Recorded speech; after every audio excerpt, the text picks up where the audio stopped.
Bonjour à toutes et tous. Je vais dire quelques mots pour ouvrir cette conférence. D'abord pour excuser Guillaume Gelé, président de l'université, qui n'est pas présent à Reims aujourd'hui, mais qui m'a demandé de le représenter et évidemment de dire tout l'intérêt qu'il accorde à cette manifestation. Donc quelques mots simplement pour accueillir Frédéric Potier, délégué interministériel à la lutte contre le racisme, l'antisémitisme et à la lutte contre la haine anti-LGBT.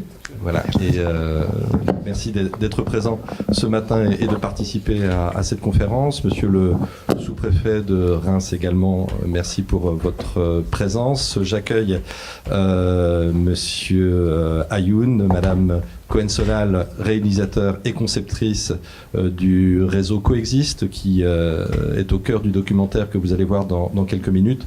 Je ne salue pas l'ensemble des participants, madame la représentante de la rectrice, l'ensemble des collègues vice-présidents et puis étudiants, amis qui participent à cette matinée. Le sujet est évidemment essentiel et vous savez que pour l'Université de Reims-Champagne-Ardenne, l'année 2019 est une année qui a été placée sous le sceau de la lutte contre toutes les formes de discrimination. Il y a quelques jours, c'était la question des violences sexistes, sexuelles qui était au cœur d'une conférence de ce type autour de Camille Froide-Beaumétry, chargée de mission sur la promotion de l'égalité homme-femme pour l'université, et avec Isabelle de Meckenem, chargée de mission pour la lutte contre le racisme et l'antisémitisme. Il y a ce grand sujet qui est au cœur de plusieurs actions cette semaine et qui intéresse évidemment au premier chef l'université, les universités en France, puisque évidemment l'université n'est pas à l'écart des mouvements qui peuvent exister et des phénomènes malheureusement qui, on l'a vu ces dernières semaines dans l'actualité, qui ont connu une certaine résurgence et avec une nécessité pour nous de parler à l'ensemble de la communauté et de conduire ce type d'action. Juste en quelques mots, et puis je crois qu'Isabelle prendra le relais, il faut rappeler que le racisme, l'antisémitisme, je viens du domaine juridique, ce ne sont pas des opinions, ce sont des délits, et que la loi réprime de plusieurs manières tout ce type de propos, d'actes, d'injures, de provocations, et donc il y a une grande vigilance à avoir pour l'ensemble de nos établissements, et puis derrière la vigilance, il y a aussi une part d'éducation, de pédagogie, et c'est ce qui est proposé ce matin pour évidemment alerter, sensibiliser et puis mettre en lumière un certain nombre de thèmes autour de ces sujets. Donc je n'en dis pas plus, sauf peut-être signaler aussi que nous sommes en vision avec le campus des Comtes de Champagne de Troyes, qui pourra intervenir d'ailleurs pendant la table ronde de tout à l'heure. Donc voilà, je salue également les étudiants et collègues qui se trouvent à Troyes actuellement, et que cette conférence est diffusée en direct via Facebook Live, et donc là aussi avec un certain nombre de personnes qui pourront intervenir. Voilà, je vous remercie, je n'en dis pas plus et je laisse la parole à Isabelle. Quelques mots pour m'associer évidemment pleinement au message d'accueil d'Olivier Perron. Je vais vous proposer d'emblée de regarder ce documentaire qui dure une quarantaine de minutes, et j'aurai le plaisir ensuite d'avoir un débat avec la salle et de mener les échanges entre le réalisateur, Judith Cohen-Solal, Frédéric Potier, voilà, pour réaborder ces sujets aussi graves et aussi inquiétants que sont le racisme et l'antisémitisme. Bien. Nous passons à la diffusion du documentaire. Pardon. Bon, alors, est-ce que tu peux nous dire ce que ça représente? Pourquoi tu as dessiné ces trucs-là? Enfin, pourquoi ton groupe, en gros? Ça représente les Arabes. Ça, c'est un bouquet de fleurs pour représenter la femme. Je trouvais que ça représentait bien la femme. Parce que les femmes se font offrir des bouquets de fleurs, c'est ça? Ça, c'était des petites lèvres pour les Français. Il y avait aussi Fragile pour les Français. Ça, là Ça, les trafics de drogue. Trafic de drogue? Ouais. Bah, pour tout ce qui est banlieue et tout. Pour banlieue. Alors, on a dessiné deux personnes qui s'embrassent du même sexe pour symboliser l'homosexualité. Une cigarette et de l'argent. Ça représente quoi? La cigarette, je sais pas, mais l'argent, ça représente les juifs. D'accord. On On a fait un logo nazi, on l'a barré parce que c'est contre le racisme.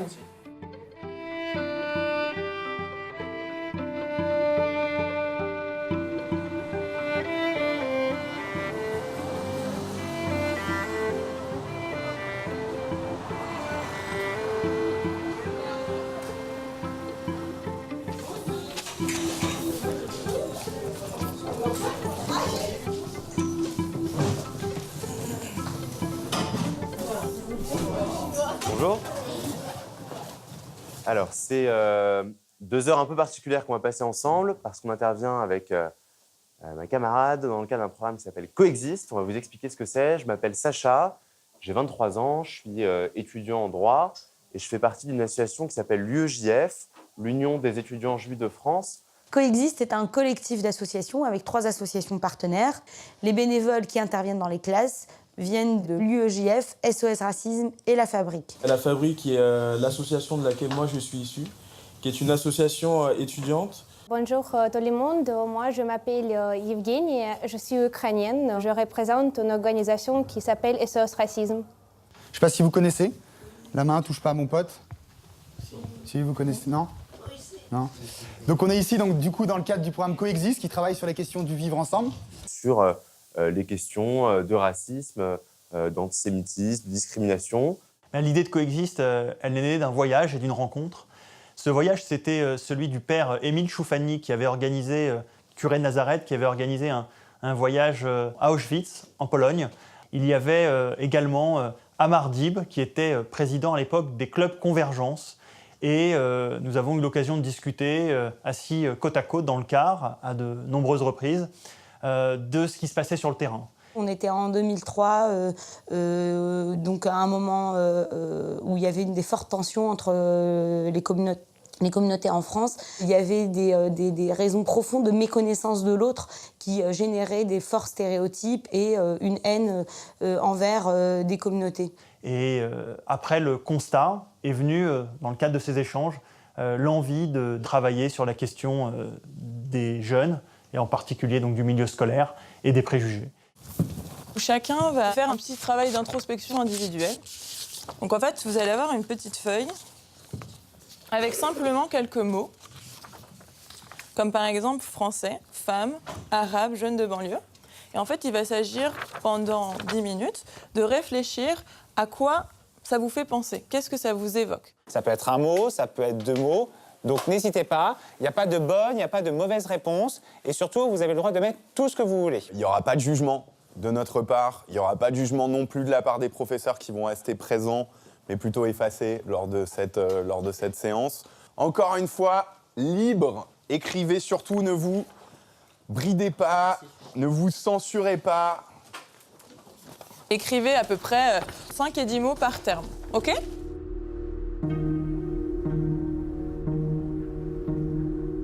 Tous les enfants se construisent par des préjugés et des stéréotypes parce que pour pouvoir s'apprivoiser la complexité de la réalité, on passe tous par des simplifications.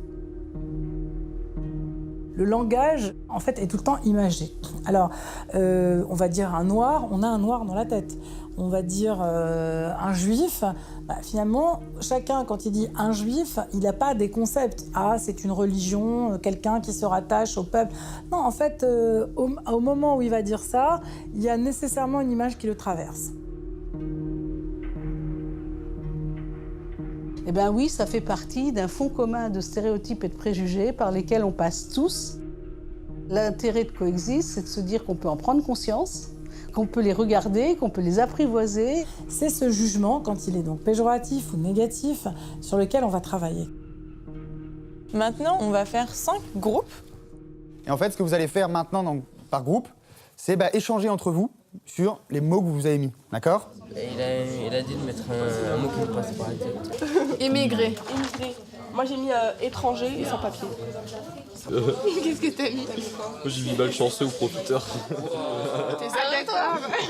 On est à un âge où on découvre le monde et où la conception que l'on a du monde va souvent déterminer ce que sera sa vie par la suite. Et donc agir durablement auprès d'un public adolescent est quelque chose qui, évidemment, est incontournable dans le succès de l'entreprise antiraciste. Alors, de quel mot vous parlez là? Alors, racontez-moi juif, qu'est-ce que vous avez marqué comme mot? Le médiateur va passer, il va faire en sorte que les différences émergent. C'est-à-dire les sujets sur lesquels, déjà, moi j'ai une certitude et toi t'en as une autre. Quoi? On n'est pas dans une posture professorale, en fait. On est dans un rapport de grand frère ou de grande sœur, entre guillemets. C'est-à-dire qu'on est juste un peu plus vieux qu'eux. On est là d'abord pour écouter ce qu'ils peuvent amener et dire.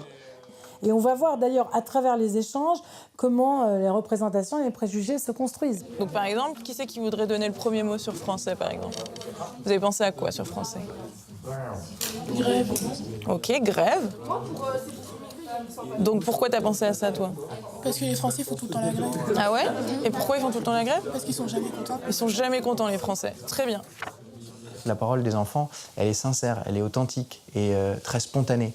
Et donc, pour les gens qui interviennent dans le programme Coexiste, c'est très intéressant de pouvoir directement recueillir dans les classes ce qui peut être pensé un petit peu partout en France. Il faut se dire que en fait, les élèves, c'est des éponges. C'est des éponges de la société. Ils reflètent en fait ce qui peut se passer autour de nous. Et du coup, on peut avoir des discours très très violents, mais avec une forme d'insouciance. Alors, homo, vous savez avec quoi? Pédophile. Pédophile? Vous êtes d'accord, vous? Non. Bah si. Bah si. Bah si, c'est ça. La première fois avant d'intervenir, moi j'avais peur. Enfin moi ça m'a mis 3 bons mois avant de faire ma première intervention. Parce que d'abord, alors, c'est bête comme sensation, mais j'avais peur de me dire si je dis une connerie, peut-être que je vais empirer l'état de la classe. Les homosexuels, ils sont pas attirés par les enfants, ils sont attirés par les personnes du même sexe. Mais ils dégoûtent. Quoi? Toi, ils te dégoûtent, alors ouais, d'accord. Pourquoi? La première intervention Coexiste, j'étais très surpris de la force que j'avais ressentie pendant la séance. La question de l'homosexualité était arrivée et ça avait créé et suscité des débats parce que des élèves avaient pu sortir des choses que je ne soupçonnais pas qu'ils avaient en eux, les avaient dessinées et les avaient défendues ensuite lors du rassemblement et ça m'avait profondément secoué. C'est le dessin d'un élève qui brûlait les homosexuels. Sur le mot black, où il y a des élèves qui ont écrit singe, esclave, cours-fort, ça m'a surpris parce que bon, c'est pas si marrant que ça. Et j'ai été un peu pris par dépourvu. Pendant l'une de mes premières interventions, une élève avait dessiné un four pour représenter les Juifs, en m'expliquant que les Juifs ils étaient envoyés dans les fours. Ça m'a glacé. Par exemple, pour juif, qu'est-ce que vous avez mis? Gros nez, enfin normalement c'est des crochets, mais gros nez. D'accord. Une personne qui a envie de faire Coexiste ne peut pas le faire spontanément parce qu'on se dit oh, c'est sympa. Coexiste, c'est pas un module simple et qui peut pas être déployé par tout le monde sans une formation spécifique, sans un accompagnement spécifique des médiateurs.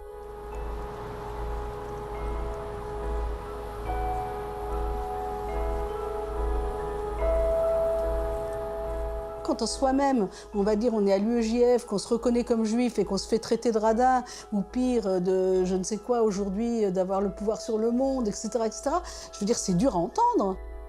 Donc s'ils ne l'ont pas travaillé pour eux-mêmes, dans la même déconstruction et en reprenant entre eux, en fait, le fait que tout le monde parle comme ça, mais ils ne pourront pas le soutenir dans une classe. Eux, il faut qu'ils puissent supporter cette charge émotionnelle. Donc pour ça, il faut qu'ils y soient passés eux-mêmes, quoi.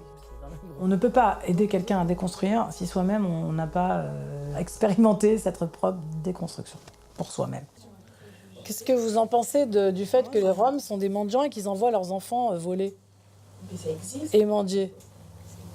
Moi, l'image que j'ai du Rome, en tout cas, c'est qu'une personne qui vit dans une extrême pauvreté et qui va On se met presque dans la peau d'un élève où on va travailler nous-mêmes aussi sur les préjugés, donc à partir des mêmes mots. Dans la culture gitane, il y a aussi cette envie et cette volonté de vivre en communauté, de vivre entre eux. Et ça, c'est un fait. Soit les gitans, les roms veulent vivre entre eux et ils veulent rester entre eux. Mais attends, il y a des communautés qui vivent plus entre eux, dans les mêmes immeubles, dans les mêmes quartiers. Ça ne veut pas dire qu'ils n'envoient pas leurs enfants à l'école. Et ça ne veut pas dire qu'ils sont en train de voler pour gagner de l'argent. On pense être affirmé, on pense avoir des idées, on veut essayer de les combattre ou de les promouvoir et qu'on se rend compte qu'en fait, on a aussi des préjugés, donc qui arrivent par moments, qui est très rarement quelques pleurs en fait, tout simplement, parce qu'on se retrouve en mode, voilà, je me révèle, en fait, j'affirme, enfin, je montre ce que je suis. Tu donnes une explication globale, ethnique, ethnicisante, à quelque chose qui, dans la vraie réalité des gens, fait question et fait problème. Ça ne m'intéresse pas. Moi, ce qui m'intéresse, c'est la réalité de ce que ça pose pour les gens. Tu vois ? Et ça fait un effet surtout aux élèves que vous allez rencontrer.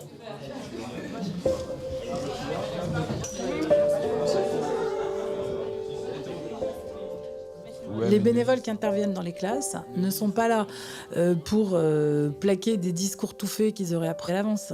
Ils ne viennent pas répéter de lycée en collège la même petite musique. Ils sont là pour déconstruire des préjugés. Toutes les femmes sont des princesses ? Donc ils vont travailler avec chacun sur sa représentation qui lui paraît être un fait établi. Donc on va aller au cœur de l'image, on va essayer de retrouver avec lui comment s'est construite cette image pour pointer, lui montrer en fait qu'il y a quelque chose de négatif, de péjoratif dans l'image qui s'est construite. C'est comme un puzzle qu'on va déconstruire. Vous semble évident. L'homme, il doit aussi résister à la tentation, il ne faut pas qu'il donne sa carte bleue à sa femme. Elle va acheter n'importe quoi. Alors que les hommes n'achètent pas n'importe quoi. Non. Déjà, elle va aller s'acheter des paires de pompes à je sais pas combien. Les filles, elles vont à Zara, elles vont à H&M, elles vont... On va au kebab, mais on va micromanière des trucs comme ça, on va pas... Et toi, elles coûtent combien tes chaussures Nike? Je sais pas, moi. J'ai profité de la carte de mon père, moi. Comme une femme, quoi. Enfin, comme l'image que tu te fais d'une femme. Une intervention telle que celle que fait Coexiste depuis 10 ans maintenant est extrêmement importante et utile. Il y avait un besoin de renouvellement et du discours et des modes d'action du combat antiraciste. Ça, c'est vrai. On n'est plus dans la situation des années 80. On a été convaincus par la méthode. En fait, ce qu'on voulait, c'était du concret. C'était faire avancer les choses, semer des graines dans la tête de tous les enfants. Et c'est pour ça donc, que nous avons soutenu ce projet.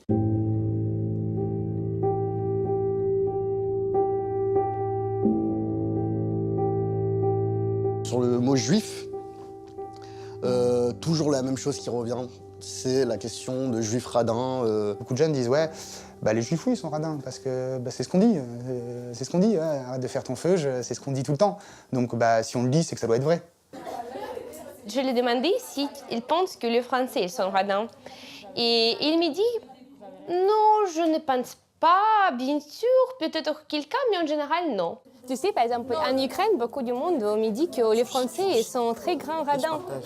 Ils disent que c'est vraiment, ils sont radins. Mais moi, comme je suis venue ici, à mon avis, les Français, il y a beaucoup de générosité, ils sont très ouverts et ils sont toujours prêts à t'aider. Donc, c'est très important, c'est pas de généraliser, disant que, ok, moi, je connais un juif, il est radin, c'est pourquoi tous les juifs, à mon avis, ils sont radins.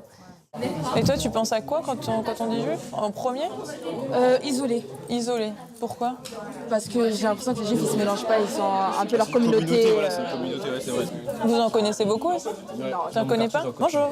Enchantée. Tu vois? Je suis pas isolée. Ah ouais, ils sont riches. Ah, ils sont riches aussi? Non mais... S'ils sont isolés, comment vous savez qu'ils ont de l'argent si vous les connaissez pas? C'est ce qu'il dit. C'est qui vous a dit ça? C'est pas les juifs du coup qui vous l'ont dit. Et du coup, ça vient d'où ça, juif, riche? Pourquoi est-ce que les juifs sont riches, quoi. Pourquoi? Enfin, toi, par exemple, tu le bases sur quoi? J'ai déjà vu plusieurs juifs, ils n'étaient pas tous forcément riches, mais c'est un cliché en fait qu'on a de certaines personnes. On va passer maintenant à la troisième étape, d'accord? Vous allez dessiner en fait.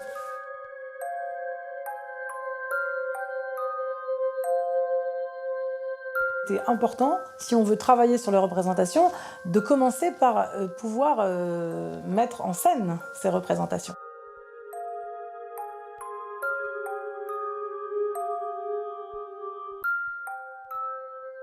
Faire un dessin permet d'extérioriser le préjugé et la représentation qu'on a dans la tête pour le regarder avec une certaine distance et pouvoir en dire quelque chose et pouvoir aussi en parler avec les autres.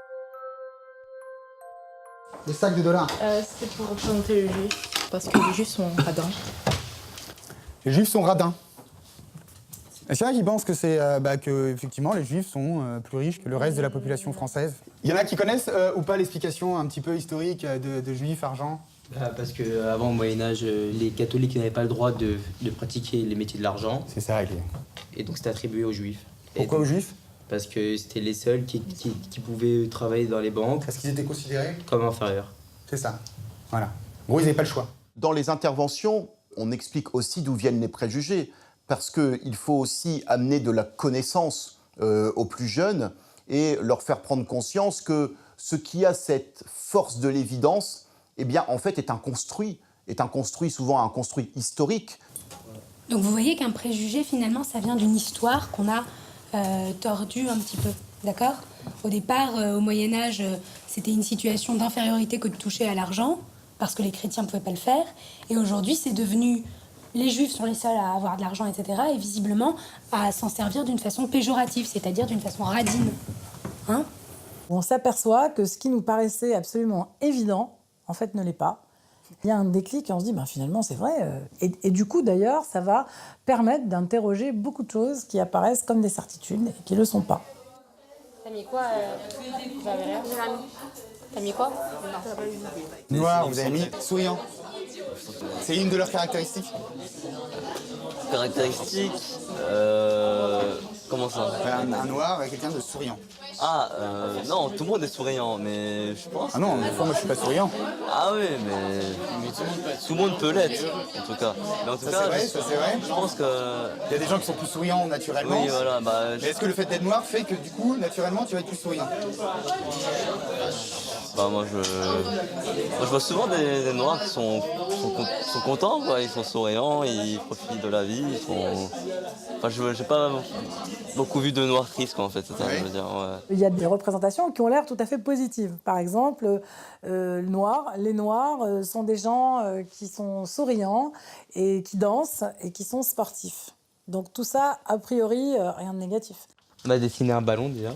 Pour les noirs, on voit souvent un footballeur ou des trucs comme ça. Enfin, c'est souvent les noirs qui jouent au foot. C'est souvent les noirs qui jouent au foot? Ils sont sportifs et ils dansent. D'ailleurs, les gens disent « Ah, mais ils ont ça dans la peau ». En tout cas, ils ont quelque chose qui est de l'ordre tout le temps du corps et non pas de l'esprit. Et ça, c'est quoi? C'est des lèvres? Et ça, c'est quoi? C'est un nez. C'est un gros nez et des grosses lèvres? Ça veut dire quoi, en fait? Ça veut dire... Ouais, ça, c'est pour les noirs. Qui ont des grosses lèvres et un gros nez, c'est ça? Ouais. Vous savez d'où ça vient ou pas? C'est ces choses-là qui disent que les noirs ont un gros nez, grosses lèvres, ont des gros membres dans leur ensemble. Oui? C'est pas pour l'esclavage, parce qu'ils travaillent à la terre et tout. C'est-à-dire, plus en profondeur dans ton... Ils sont plus aptes à travailler à la terre que les blancs, c'est pour ça que leurs membres sont plus... En fait, ça vient des théories esclavagistes, d'accord? On disait, regardez, il a des gros membres, du coup, il est moins humain qu'un blanc, il se rapproche plus de l'animal. Personne n'est au courant? Non. Non? Là, on est sur des préjugés qui, pour certains, se sont construits pendant plusieurs siècles, ou en tout cas pendant plusieurs décennies. À savoir, le noir, c'est cette espèce d'enfant bené, c'est le black banania, c'est le noir banania, c'est cette espèce d'idiot perpétuel qui fait que, les noirs d'ailleurs sont plutôt sympas, ils sont un peu cons, donc on va quand même pas non plus leur donner des responsabilités, et que lorsque l'on a décolonisé, on n'est jamais revenu sur ces préjugés, sur ce substrat culturel qui est aussi ce bain de préjugés. Quand on arrive à déconstruire ça et à le resituer dans comment ça a émergé dans l'imaginaire colonial à un moment donné et pourquoi ça a continué, en fait, on rend intelligent sur le stéréotype. Donc nous, notre fonction, en fin de compte, c'est une fonction de culture. C'est rendre les jeunes plus intelligents parce qu'il n'y a pas d'accès à la complexité sans la culture. La France reste un peuple de race blanche, de culture gréco-latine et de religion chrétienne. Je crois que ça n'est absolument pas scandaleux de le rappeler. C'est Patrick Cohen qui a fait ça. Un petit-fils de déporté, mais pas en ligne directe. Moi, quand je l'entends parler, je me dis les chambres à gaz, quand même. dommage. Les homosexuels, ce sont les PD. Bon, ben, c'est contre nature. On voit de plus en plus de gays à la télé, donc les gens se posent des questions sur eux-mêmes. Ça se propage en fait, c'est comme une maladie qui se propage. Dans les milieux où il y a vraiment le pouvoir, il n'y a pas de femmes. Elles n'incarnent pas le pouvoir, c'est comme ça. Je vous dis, le pouvoir s'évapore dès qu'elles arrivent. Aujourd'hui, il y a une libération de la parole de haine en France, notamment à travers les réseaux sociaux, ce qui fait que très rapidement, on peut être exposé à des discours violents. Moi, je pense que les classes, oui, aujourd'hui, c'est des caisses de résonance des débats publics parce qu'ils sont finalement, ils sont baignés dedans, ils regardent la télé, ils sont sur Internet, ils ont accès à ces informations. Ça veut dire quoi, les gens donnent plus d'importance à ce racisme qu'aux autres? Par exemple, Dieudonné. Ouais. Il traite tout le monde. Et dès qu'il a commencé à parler des Juifs, là, c'est là où ça commence à... Vous pensez que Dieudonné, au moment où il a commencé à parler des Juifs, c'est parce qu'il a parlé des Juifs qu'il s'est fait emmerder?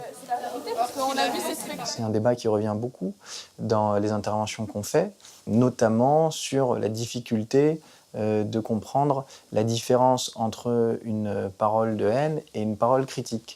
Et le fait que, par exemple, des personnes comme Alain Soral ou Dieudonné aient été condamnées par les tribunaux, tandis qu'à l'inverse, la justice a considéré que les caricatures qui ont été publiées ou republiées par Charlie Hebdo, donc comment est-ce qu'on fait pour essayer d'expliquer que c'est pas la même chose et qu'il n'y a pas des gens qui sont privilégiés par rapport à d'autres. Violence, cambriolage, trafic de drogue. Dans les quartiers chauds de la banlieue, les policiers ont affaire à des délinquants de plus en plus violents et de plus en plus jeunes.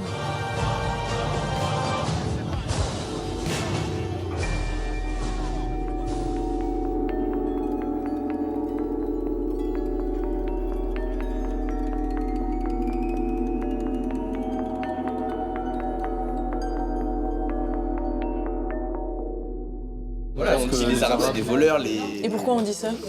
Mais parce que déjà, je sais pas, il y a une petite part de vérité quand même. Il y a une petite part de vérité. C'est quoi la petite part de vérité? Avec les Arabes, tous les Arabes, c'est volent. Les Arabes, ils volent? Pas tous. Mais après, pas tous, il y a aussi des blancs. Combien de pourcents? J'ai pas les... C'est pas trop? Non. C'est quoi, 1 sur 2? Non, pas. C'est combien, à peu près? Les voyous, quoi. Les voyous, les ils jeunes volent. de banlieue, en gros. Ouais, c'est ça. Les jeunes de banlieue, c'est des voyous, du coup? Non, je sais pas dire que les jeunes de banlieue, c'est des voyous, mais en général, on sait que les jeunes de banlieue, c'est des jeunes qui vont plus à l'école, qui sont laissés à côté. Ah, d'accord. Et tu connais beaucoup de jeunes de banlieue? Ouais, j'en connais. Ouais. Et ils volent tous et... Non, mais ils font pas des choses très très saines. Ils font pas des trucs très saines? Ouais. Ok. Et t'en connais combien? Voilà. Beaucoup? Non, mais je dirais pas, Non, pas mais beaucoup. Pas beaucoup, mais j'en connais. T'en connais un petit peu? Ouais, j'en connais un. Parce que moi, je viens de banlieue, je suis jeune. Et je t'avoue qu'à part avoir volé une choupa choups à la fraise... C'est ça, en fait. Je dis pas que c'est pas tout. Et ne le dites pas, hein, surtout quand j'étais petite. Quel que soit l'arrondissement de Paris, que ce soit dans le 93, dans le 92, dans les quartiers nord de Marseille, on a à peu près le même type de représentations qui sortent. Il ne faut donc pas croire qu'il y aurait d'un côté des centres-villes qui seraient totalement exemptes de préjugés et des banlieues françaises qui seraient des sortes de réceptacles de Noirs, d'Arabes barbares qui seraient censés vivre, comme le dit une certaine expression, sur des territoires perdus de la République. Là, vous habitez tous à Paris, vous? Oui. Tous intramuros? Vous avez des amis qui habitent juste en banlieue ou pas? Oui, de la famille. Du coup, ils sont des cousins, des trucs comme ça? Ouais. C'est des dealers? Non. Bah pourtant, c'est jeunes de banlieue. Ça, c'est les préjugés.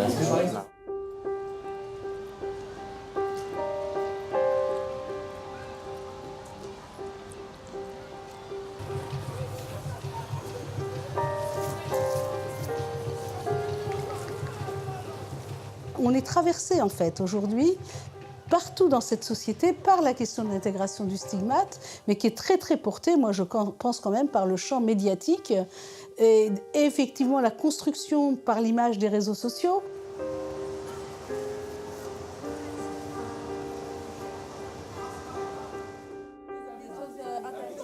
Lorsque on martèle par exemple que les Noirs et les Arabes seraient plus délinquants que les autres, Et après, il ne faut pas s'étonner que beaucoup d'élèves, qui soient eux-mêmes noirs et arabes, aillent dire « Non, mais nous, de toute façon, on est des délinquants et d'ailleurs, ça se dit à la télé. » À côté du mot arabe, j'ai un jeune maghrébin qui me dit voleur. Je dis toi tu te définis comme voleur. Il me dit ouais les arabes ils volent. Et je lui dis mais toi tu voles? Il me dit non. Bah vous avez mis quoi un délinquant tiens? Délinquant. Arabe. Racaille, malhonnête, méchant. Mais à chaque fois qu'il se passe un truc, c'est tout le temps les arabes. C'est tout le temps les arabes qui ramènent les problèmes. C'est tout le temps. Mais toi t'es d'origine quoi? Marocaine. Tu ramènes des problèmes toi? C'est de radicalisme. D'accord.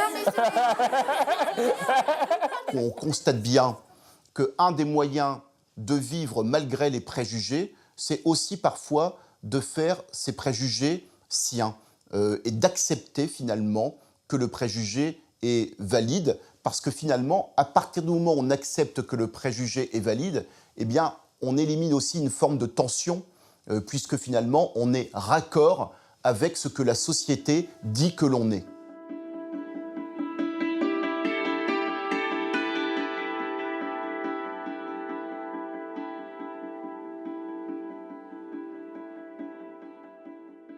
En pénétrant dans la salle de spectacle, les forces de l'ordre ont découvert un carnage, plusieurs dizaines de personnes. Bonsoir à tous. Nouveau rendez-vous d'information après ces attentats d'une ampleur sans précédent en France. Les plus meurtriers de notre histoire. Le bilan, encore provisoire, est épouvantable, au moins 128 morts. La période est très difficile quand même, il ne faut pas le nier. Il y a une crispation quand même dans la société et ça se sent dans les classes.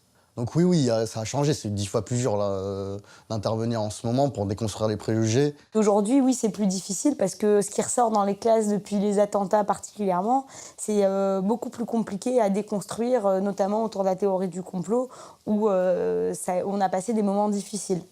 Parce que dès qu'on vient interroger le complotisme, on est accusé d'être soi-même un des rouages du complot. Juste après les attentats, Coexiste est intervenu pour la première fois dans un milieu qui était hors des écoles classiques, mais qui était dans une école de prison, à Fleury-Mérogis.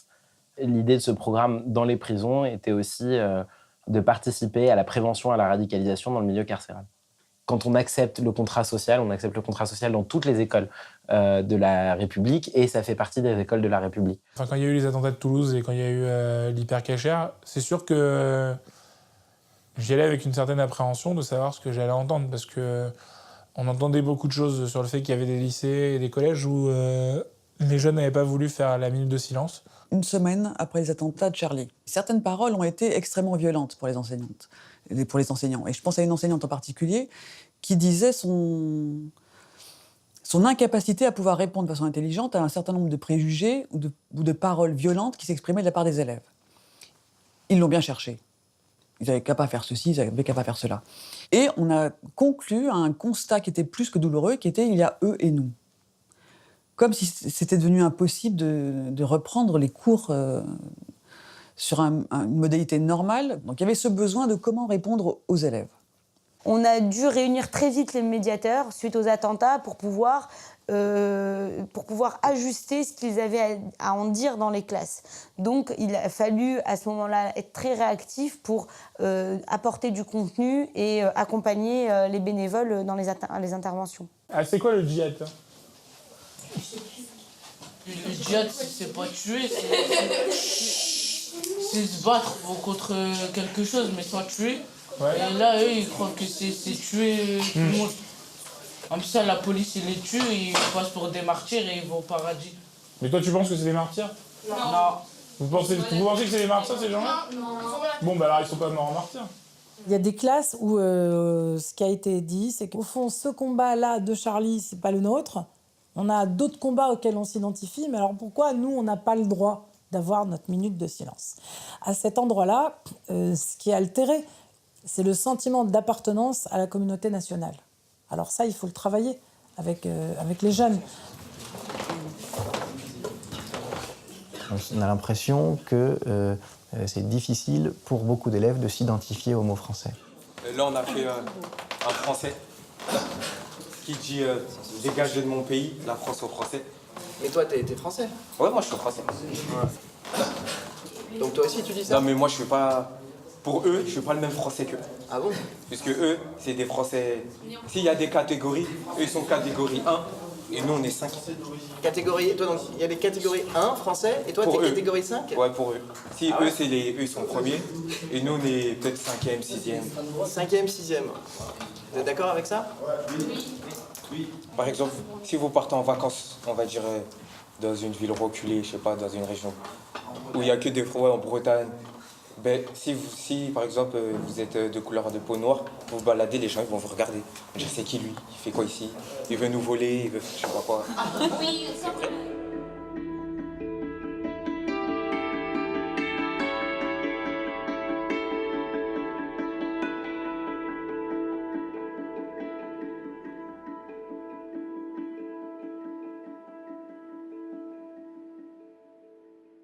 On n'a pas les mêmes égalités que les Arabes, question religion et vestimentaire. Ça veut dire quoi? Que ils ont le droit de porter le voile ou quoi et à implanter des mosquées en France, alors que nous, on n'a pas le droit dans leur pays. Vous voulez dire qu'en France, ils peuvent pratiquer leur religion, mais si nous on va là-bas, on peut pas pratiquer notre religion. Mais où ça là-bas? Dans leur pays. Mais donc les Arabes en France, leur pays, c'est pas la France? Pas leurs origines. Pas leurs origines, mais leur pays, c'est quoi alors? Ouais. C'est trop compliqué? Mais par exemple, dans cette école, il y a des immigrés, ils posent problème? Il y a des immigrés ici, il y a des immigrés. Ah, il n'y a pas d'immigrés? Non. Non? Ce que vivent les jeunes de périurbain comme invisibilité, c'est une violence qui leur est faite qui n'est pas plus facile. Ils disent, nous, on n'existe pas, on n'a pas de visibilité, et nous, on ne compte pas, on n'est pas dans l'histoire. Et donc, c'est pas par hasard qu'ils se rapprochent aussi d'autres dynamiques identitaires pour renforcer en fait le fait de dire, mais nous, on est français. Donc pour toi, tu penses qu'on devrait interdire les mosquées en France? Bah oui. Ah ouais? Mais en quoi ça te dérange une mosquée en fait? Parce que moi je trouve que... On te force à y aller? Non, mais à l'origine du pays, c'est le catholicisme. Donc la France, ça peut pas être un pays pour les musulmans? Pour moi, non. Pour toi, non. Il y a quelqu'un qui veut réagir à ça ou je sais pas, je vois que ça vous Marine fait Le beaucoup chuchoter entre vous, mais vous Quoi? avez du mal à prendre la parole. Marine Le Pen. Toi, tu dis qu'il faut voter pour Marine Le Pen? Ah ouais, vous pensez tous qu'il faut voter pour Marine Le Pen? Déjà d'une, dégager les immigrants qui sont par ici.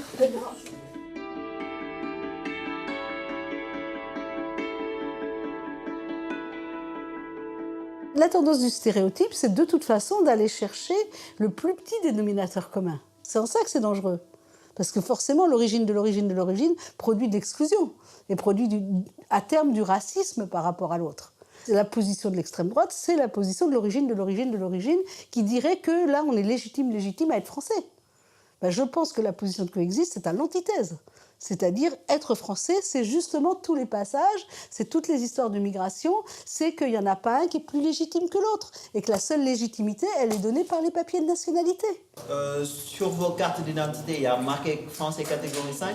Non. Mais parce que s'ils pouvaient, ils l'auraient marqué. S'ils auraient pu marquer ça, ils l'auraient marqué.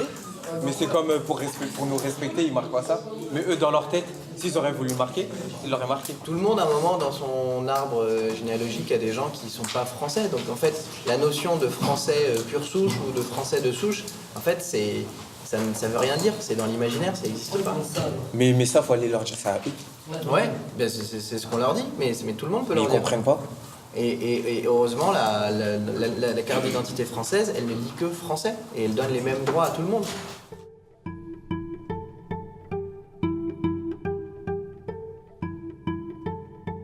C'est un plaisir d'intervenir avec vous aujourd'hui pendant ces 2 heures. Vous vous êtes rendu compte qu'il y avait des images qu'on mettait sur des mots, des images qui étaient parfois négatives, parfois positives.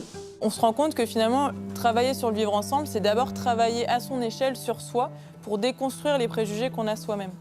En tout cas, c'est un travail qu'on vous invite, vous, à continuer ensemble. Donc, vous pouvez continuer en discutant entre vous, à poser des questions à vos professeurs, si par exemple vous avez des questions historiques sur des points. Moi, je voulais vous remercier et vous féliciter. Vous avez tous énormément donné de vous. Donc franchement, moi, je voudrais à la fin, finalement, vous applaudir vraiment. Bravo. Les militants associatifs ont quelque chose à apporter au monde de l'éducation. C'est pas une remise en cause du tout de ce que fait l'école, mais c'est agir autrement au sein de l'école. À mon sens, c'est une façon efficace de lutter contre le racisme parce que c'est une œuvre d'éducation. Un rappel à la loi simple n'éduque... Enfin, si, ça éduque. Mais ça ne transforme pas l'individu. Je pense que prendre conscience de ses préjugés et comprendre que ce que l'on imagine n'est pas autre chose qu'un préjugé, ne correspond pas du tout à la réalité de ce qui est vécu par l'autre, ça change en profondeur l'individu. Et c'est ça qui change qui luttera efficacement contre le racisme. Éduquer à penser, ça permet de comprendre le monde qui nous entoure, de s'y intégrer, et coexiste, participe de ça. Je pense que les élèves sont des adolescents, sont des enfants, sont des adolescents, et qu'ils sont porteurs des préjugés de l'adolescence, ni plus ni moins. Et je pense qu'ils en ont même moins que les adultes. Parce que je crois que nous avons notre vision du monde qui est faite, et qu'elle est remplie de préjugés à un point qu'on n'imagine même pas. Moi, je serais ministre. Je mettrais des actions de coexiste dans tous les établissements de France. Mais même dans toutes les entreprises de France, dans tous les lieux collectifs. Et pas que à l'école. Au revoir. Au revoir.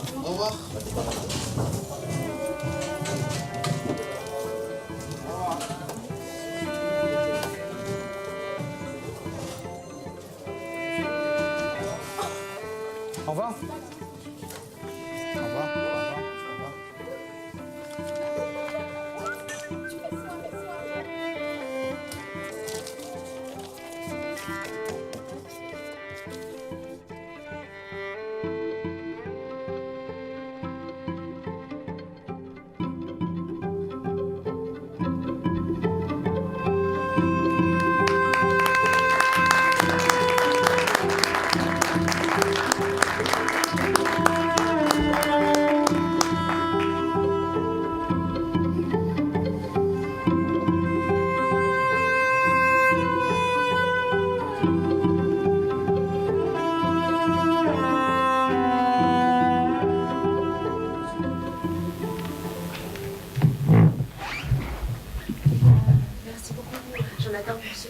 Film excellent, très démonstratif, dont nous avons indéniablement envie de parler avec vous. Le 21 mars est la journée internationale pour l'élimination de toutes les discriminations raciales depuis 1966, adoptée par l'ONU. Toutefois, racisme et antisémitisme restent des fléaux, et je reprends l'expression qui a été employée par Édouard Philippe, Premier ministre, dans la présentation du plan national de lutte contre le racisme et l'antisémitisme 2018-2020. Le terme de fléau est extrêmement frappant. Donc ma première envie de me tourner vers Frédéric Potier, qui est à la tête de la DILCRA depuis 2017. On voyait votre prédécesseur dans le film, Gilles Clavreul, auquel évidemment on rend hommage, qui a lancé beaucoup d'actions très marquantes dans cette direction. J'ai vraiment envie de vous interroger sur que fait l'action de la DILCRA, et la DILCRA est-elle aussi impliquée dans la lutte contre les préjugés tels que le film le présente? Et j'interrogerai ensuite Judith à propos de coexiste. Merci beaucoup. D'abord, un grand merci et bravo à Jonathan et à Judith pour ce grand moment de fraternité qu'on soutient, d'ailleurs, parce qu'il y a notre logo. Alors, il y a l'ancien logo, parce que maintenant on a rajouté un H pour la haine anti-LGBT, parce qu'on lutte contre toutes les haines, et on ne fait pas de hiérarchie entre elles, évidemment, on les combat toutes avec des modalités différentes, que ce soit le racisme, l'antisémitisme ou la haine anti-LGBT. Alors l'action de la DILCRA, elle est multiple. Moi, j'ai la chance et l'honneur de diriger une petite équipe qui est rattachée au Premier ministre directement, ce qui fait qu'on a des actions dans le domaine de la culture, de l'éducation, du sport, avec le ministère de l'Intérieur, et je salue le sous-préfet de Reims qui est avec nous. Et donc cette action-là, elle vise à combattre ces fléaux, non pas seulement par des mots et par des grands discours, ce qui est quand même un risque assez important, qu'on soit dans l'incantation et dans le message global et pas dans la réalité de terrain. Et là, je trouve ce qu'on a vu avec le documentaire, c'est exactement ça. C'est-à-dire, pour aller combattre les préjugés, pour aller combattre les stéréotypes, il ne faut pas simplement dire à des jeunes « c'est pas bien », il faut utiliser des méthodes pédagogiques, et le sous-titre du film est très bien pour ça, pour justement déconstruire tout ça. Et donc d'où la DILCRA, on soutient 875 projets par an, enfin, c'est le chiffre 2018, et parfois il ne faut pas grand-chose. Et je vais volontairement décentrer un peu le regard, pour parler un peu de la lutte contre l'homophobie. Il se trouve que j'étais à Orléans avec une association LGBT qui avait souhaité me montrer ce qui avait le plus marché l'an dernier. Et alors ce qui avait le plus marché dans cette association, c'était une machine à faire des badges. Et cette machine à faire des badges, elle coûte 300 €. Et simplement avec cette machine à faire des badges, ils sont allés dans des lycées agricoles, dans des lycées au nord du Loiret, donc dans des zones très, très rurales, où justement eux-mêmes avaient des préjugés, c'est-à-dire que les militants associatifs avaient des préjugés sur comment ils allaient être reçus. Et ils m'expliquaient qu'avec cette machine à faire des badges, donc la méthode est très simple, c'est-à-dire qu'ils demandent aux jeunes, aux enfants de dessiner leur propre badge. Alors parfois c'est un arc-en-ciel, parfois c'est un cœur, etc. Et après avec cette machine, ils en font un badge qui ferme le truc avec l'épingle là, et puis ça se met sur le cartable ou sur la veste. Et ils ont fait les 3/4 du lycée, donc ils ont fait à peu près 600-700 badges. Et c'était l'établissement où ça a le plus marché. Donc tout ça simplement pour dire que ce qu'on essaie de faire nous à la DILCRA, c'est pas simplement mener ce combat moral, ce combat politique, ce combat culturel, mais aussi d'essayer de soutenir des trucs ultra concrets, ultra proches du terrain. Et c'est pour ça d'ailleurs qu'on est parmi les soutiens actifs depuis le début. Hein. On a vu Gilles du programme Coexiste. Alors le film montre éloquemment l'articulation entre une association et une politique publique. Donc je me tourne vers Judith Cohen-Solal pour qu'elle nous présente Coexiste et l'action plus précise de Coexiste également en matière de lutte contre le racisme et l'antisémitisme. Alors bon, c'était un peu dit dans le film, hein, mais donc Coexiste, l'intérêt... pourquoi travailler avec des associations? Parce que c'est un collectif d'associations qui s'est constitué et qui a donc... mis en place l'organisation, enfin l'association Coexiste, qui est dirigée par quelqu'un qui est extérieur aux associations, qui s'appelle Orly Cohen, qu'on voit dans le film aussi. Et puis il y a des chargés de mission. Et l'intérêt de travailler avec des associations, c'est parce que les intervenants dans les classes doivent avoir une formation, vous l'avez vu, donc une formation spécifique à la déconstruction des préjugés, donc un travail sur soi, mais aussi ce sont des bénévoles, puisqu'on dit le mot bénévole. Donc il faut quand même que ça soit des gens qui aient l'habitude, qui soient reliés eux-mêmes à un travail de bénévolat, et d'où l'importance de l'appartenance à des associations qui elles-mêmes travaillent justement à la lutte contre le racisme, l'antisémitisme, contre l'homophobie. Donc c'est pour ça que voilà, au départ il y avait l'Union des étudiants juifs de France et une association qui n'existe plus aujourd'hui qui s'appelait Convergence, qui est une association maghrébine des Maghrébins de France. Et puis entre-temps il y a la FAGE qui est un gros syndicat étudiant qui a rejoint Coexiste. Et donc ça c'est important puisque tout ça, ça permet que des gens qui ont déjà une expérience associative aussi d'intervention avec des jeunes, cette formation-là, ils l'ont déjà parce qu'on ne peut pas tout donner il y a 2 week-ends de formation et puis un suivi tout le temps avec les bénévoles.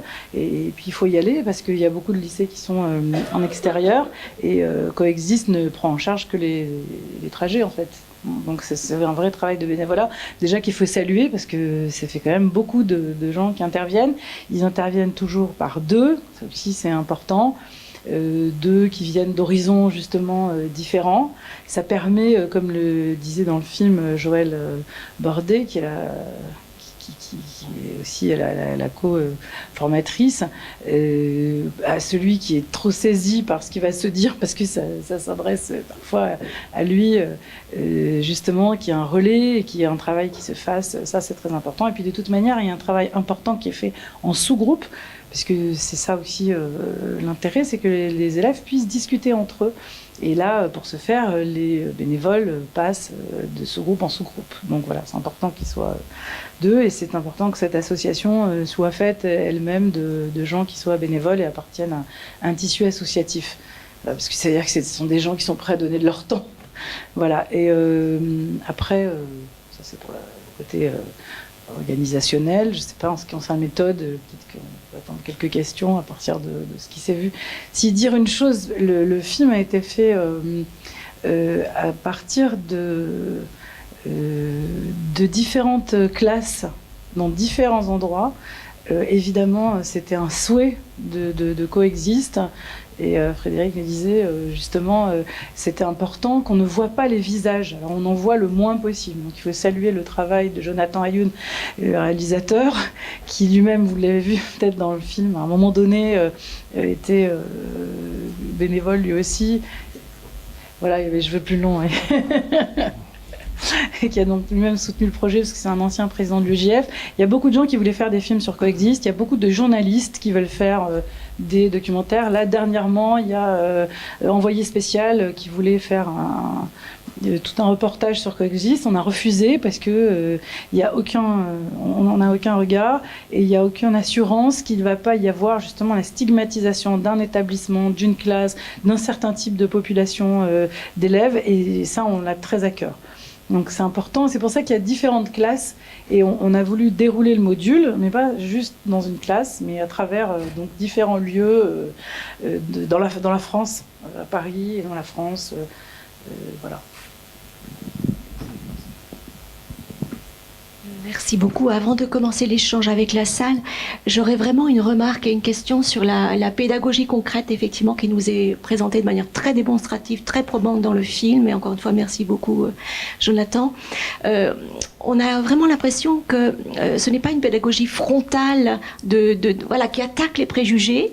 Et parfois, quand on voit les médiateurs interagir avec les élèves, avec les collégiens, les lycéens, on a l'impression qu'ils ratifient dans un premier temps les préjugés, qu'ils ne cherchent pas à les combattre, à les détruire d'emblée, mais encore une fois, ils les prennent en compte, en acte, et voilà, à partir de là, ça devient le point de départ d'un échange qui, au bout du compte, parvient à l'objectif visé, mais encore une fois, pas de manière frontale. Donc ça, c'est très subtil, et ça me fait dire que la pédagogie, qui est en règle générale un art, mais là, est véritablement du grand art.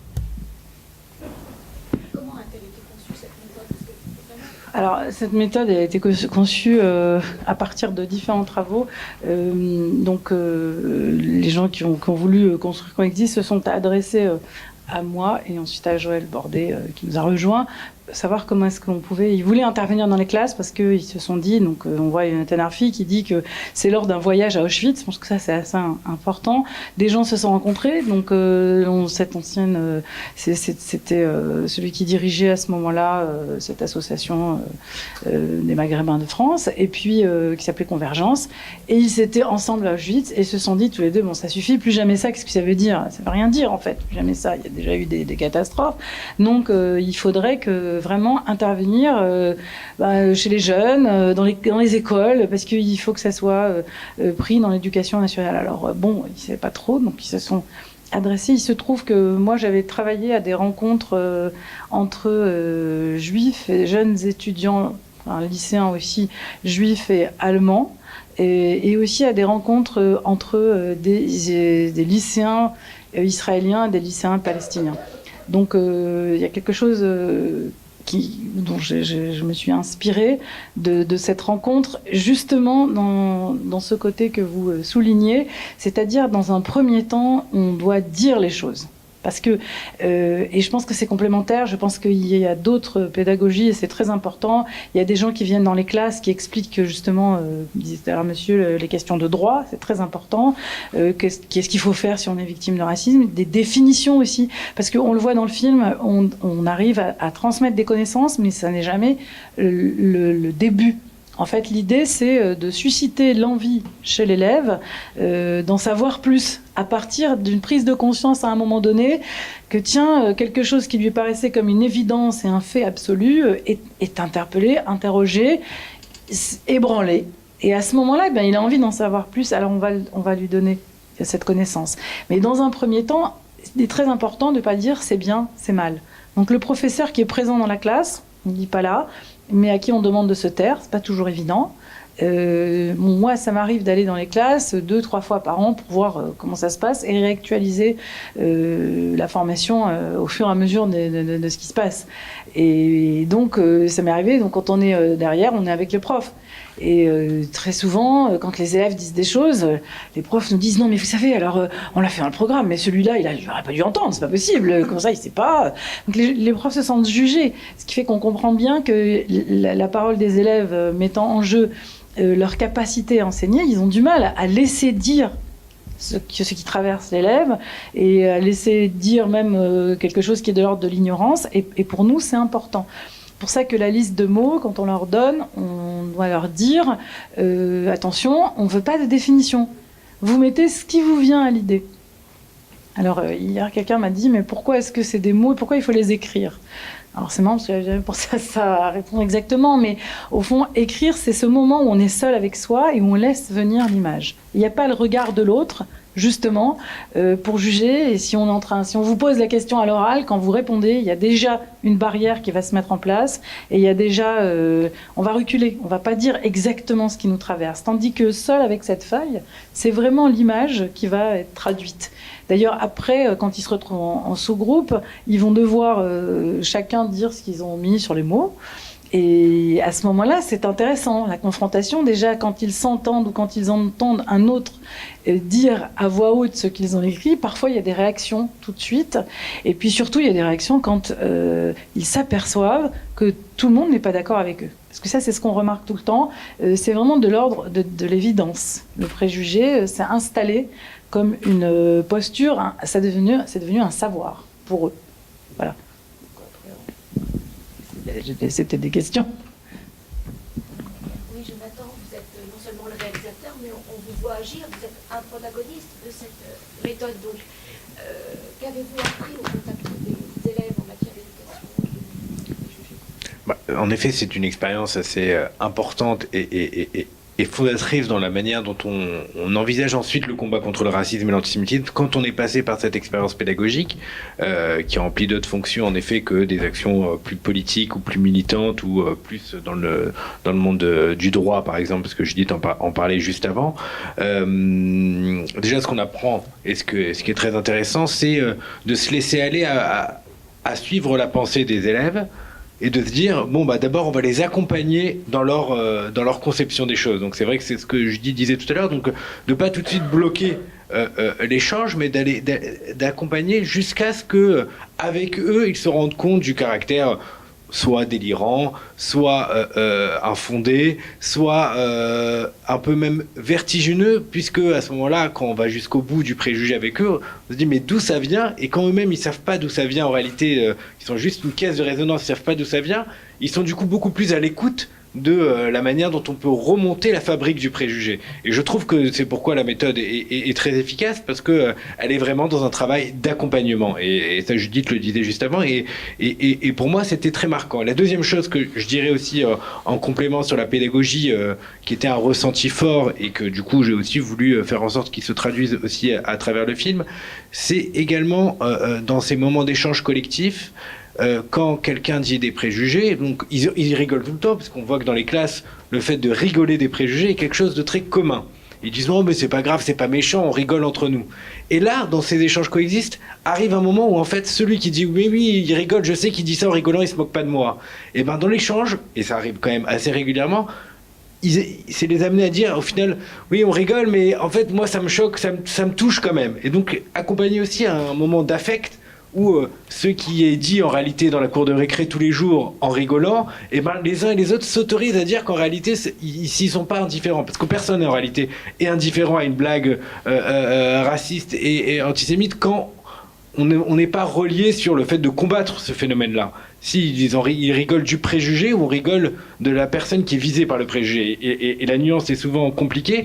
Et quand ils sont dans le déni du fait qu'il y ait du racisme, de l'antisémitisme ou de l'homophobie, eh bien, ça ne permet pas ce travail-là. Alors là, le fait qu'ils se rendent compte de la violence des mots par leurs camarades, qui côtoient tous les jours, qui ne leur ont jamais dit, mais qui peuvent le dire dans ces interventions-là, après, tout le travail est fait à ce moment-là.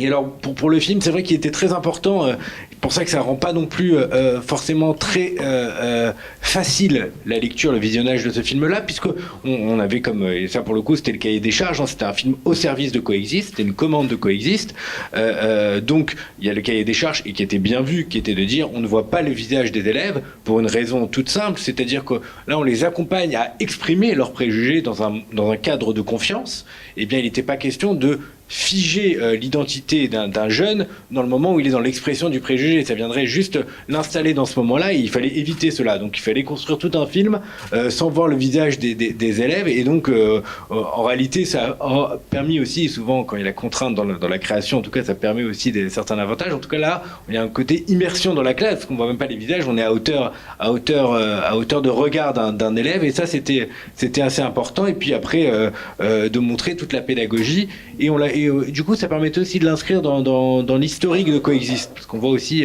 comment Coexiste a dû évoluer aussi avec l'évolution à la fois des préjugés, l'évolution de l'actualité, et le moment des attentats était un moment très particulier. Et la dernière chose que je dirais avant de laisser la place aux questions, c'est que le côté caisse de résonance, alors ça j'ai eu plus de mal à le faire ressortir dans le film, donc là je le dis après, mais c'est à quel point ça colle l'actualité. Au moment de la manie et du débat sur le mariage pour tous et manif pour tous, eh ben, on parle surtout de ça dans les classes. Au moment où c'est le conflit au Proche-Orient, eh bien, la question juif-arabe ressort beaucoup plus. Ça colle à une actualité, et donc c'est une caisse de résonance du débat public ou d'un sujet d'actualité qui fait ressortir les préjugés, et donc ça montre qu'il y a un besoin de les travailler à ce moment-là.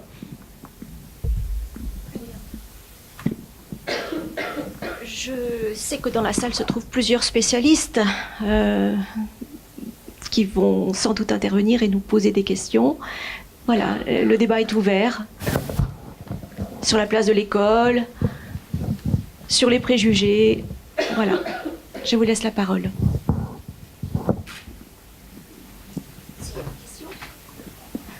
En attendant que quelqu'un se dévoue pour poser la première question, voilà, monsieur va la poser. Juste raconter une petite anecdote pour vous dire à quel point quand même les intervenants sont formés. Il se trouve qu'un soir, lors des soirées de formation de Coexiste, le lieu où se tenait cette formation était en face du restaurant où Bernard Cazeneuve avait décidé de réunir tous ses anciens collaborateurs dont moi je faisais partie. Et donc moi j'ai repéré dans la rue plusieurs intervenants en train de fumer des cigarettes. Je me dis mais qu'est-ce qu'il fait à cet endroit? Donc j'ai été les rencontrer. Et donc on s'est retrouvé finalement avec le président de l'EJF, Sacha Gozlan. Je crois que Judith était là ce soir-là, ou Dominique Sopo je crois était là. Et on s'est retrouvé au milieu de la rue à Paris à discuter justement des interventions, l'antisémitisme, et en fait la discussion a été assez longue en fait dans la rue, et c'était assez marrant. Mais tout ça pour vous dire que du coup derrière il y a une vraie formation, quoi. C'est pas ça n'a l'air de rien d'aller discuter comme ça dans les classes. Alors il y a peut-être des enseignants, moi je le suis pas du tout, mais je trouve que c'est toujours quelque chose d'extrêmement sensible et délicat d'aller aborder quand même ces sujets-là avec des adolescents. Effectivement. Bonjour, Thierry Philippot, je suis administrateur provisoire de l'ESP, puis il se trouve que j'ai été pendant de longues années enseignant d'histoire-géographie. Donc ces questions d'éducation civique et morale, ces questions de racisme, etc., interrogent effectivement fortement les pratiques des enseignants.